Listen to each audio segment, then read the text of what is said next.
लेकिन आज हमने के पढ़ल जी अनुच्छेद 33, 34, 35 ये तीनों कबो परीक्षा में आज तक नहीं पूछले, किताबों उताब में बड़ी कम भेटल है। देखिए अनुच्छेद का एक तरह से ही कह सकलस अनुच्छेद 33, अनुच्छेद 34 इस संविधान में जो मौलिक अधिकार देल बा सब आदमी खातिर, तो कुछ आदमी के मौलिक अधिकार नहीं खे देवल गए। जब तू सरकारी कोनो काम में हो जीस तब मौलिक अधिकार तो ही बोल कि अनुच्छेद जो 19 में हमारा मिलल बा बोलने की स्वतंत्रता, यानी हर चीज के हमारा आजादी मिलल बा, समूह बनाने की स्वतंत्रता। अगर हमारा है सब चीज अर्धसैनिक बल के मिल जाए, सशस्त्र बल एक अर्धसैनिक बल के मिल जाए, खुफिया विभाग के मिल जाए, ये सब यहनियों के स्वतंत्रता होके कि कोई हमारा कोनो काम करे खातिर बाध्य ना कर सकेला, जबरन कोई काम ना करा सकेला, तब तो खुफिया विभाग में कोनो काम मिली को अभी हम ना करो, हमें मौलिक अधिकार है। तो इस सब पर भी प्रतिबंधित होके के ना चाहत रहे, ये चलते एक बहुत बड़ा जरूरी है अनुच्छेद 33 का कहला कि कोई भी संसद के आदमी, संसद में होता है लोकसभा के सारा आदमी, राज्यसभा के सारा आदमी और राष्ट्रपति, तीन आदमी मिल के संसद बनावेला, लोकसभा, राज्यसभा और राष्ट्रपति। इन तीनों जना के भी मौलिक अधिकार नहीं मिलल। मौलिक अधिकार एक आम जनता के मिलल बा, यहाँ जना के कुछ मामला में मौलिक अधिकार के छूट नहीं थे।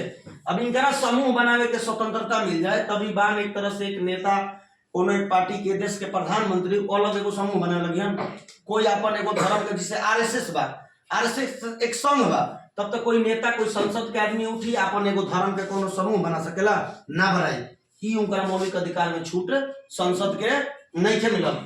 कोई सशस्त्र बल के नहीं मिलल, अर्धसैनिक बल के नहीं मिलल। अर्धसैनिक बल सशस्त्र बल के करा कहल जाला, सशस्त्र बल के करा कहल जाला पुत्र, सशस्त्र बल कहल जाला जिसे आर्मी के कहल जाला, फिर नेवी के कहल जाला यानी थल सेना, वायु सेना और जल सेना।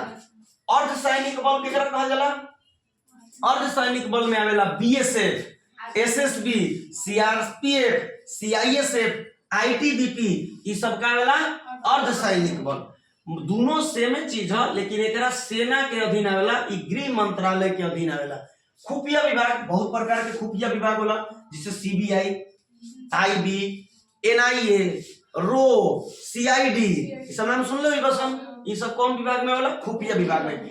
इनके लिए मूल अधिकार पर पूर्ण प्रतिबंध लगाया गया है, यानी इन सभी लोगों को अनुच्छेद 33 के तहत सभी को मौलिक अधिकार पूर्ण रूप से प्रतिबंधित किया गया है। एकदम याद हो गई तू निकल कि ये सब जना के मौलिक अधिकार ना मिली अनुच्छेद 33 के तहत। अब तो लागी कि सही में अगर ये सब के मौलिक अधिकार मिल जाए तो फिर कोनो कामे ना हो, ना तो कौन काम ऐसा हो जाए कि जो कोई जवाब दे ही ना रही। तो इस सब के मौलिक अधिकार के प्रतिबंधित लगाओ मिल किस अनुच्छेद के तहत? 33 के तहत। अनुच्छेद 34 का कहता कि सेना का शासन, जेकरा हमनी के मार्शल लॉ कहनी जा, मार्शल लॉ, मार्शल लॉ किसी राज्य में सैनिक शासन लागू हो तो लोगों के मूल अधिकार पर पूर्ण प्रतिबंध तथा कम किया जा सकता है। जब देख ले कोनो राज्य में बढ़िया से शासन नहीं के चलत तो सेना के शासन हो जाला। सेना शासन जैसे राष्ट्रपति शासन लागू, जब राष्ट्रपति शासन लागू होला तब वो राज्य में सेना के शासन हो जाला, या मान ले देश में भी सेना के शासन हो जाला।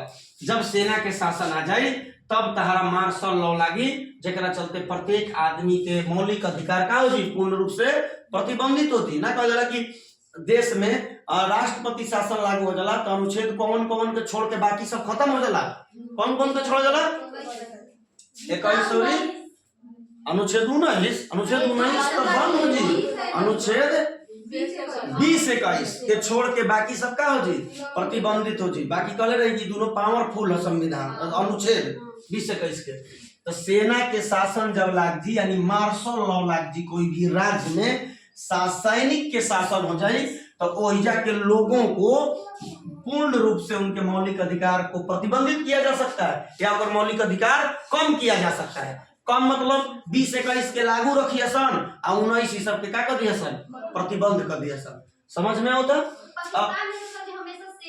हाँ, पाकिस्तान के बात अलग बा, पाकिस्तान में मौलिक अधिकार कागज बड़ा संखाना पता ना। सेना के शासन हो जाला, कोई शासन सेना के ही हाथ में हो जाला, सब हो जाए। बहुत सारे नियम कानून बा, हमनी के देश में तो ऐसा ना होला। तो अलग विषय बा। चलो अनुच्छेद 35 का कहला कि मौलिक अधिकार को प्रभावी बनाने के लिए, यानी मौलिक अधिकार को प्रभावी के मतलब होला कि मान ले हमारा मौलिक अधिकार में कोनो छूट करे के बाद या कोनो चीज मौलिक अधिकार से हटावे के बाद या कोनो चीज मौलिक अधिकार में हमरा डाले के बाद, इसके लिए संसद को कानून बनाने का अधिकार है। यानी मौलिक अधिकार पर कोई भी कानून बनी या कोई भी कानून को हटा दिया जाएगा या किसके हाथ में रहेगा, संसद के हाथ में रहेगा। ये अधिकार उसे कौन देता है, अनुच्छेद 35 देता है। तीनों समझ में आए, अनुच्छेद 33, 34, 35। अनुच्छेद 33, कितने लोगों को मौलिक अधिकार से वंचित किया जाता है, पूर्ण प्रतिबंध रहेगा। इसमें अनुच्छेद 34 में कोई राज्य में सेना शासन रही तो ओकर मौलिक अधिकार कुछ कम कर दिया ना तो पूर्ण रूप से प्रतिबंध भी कर सकेला।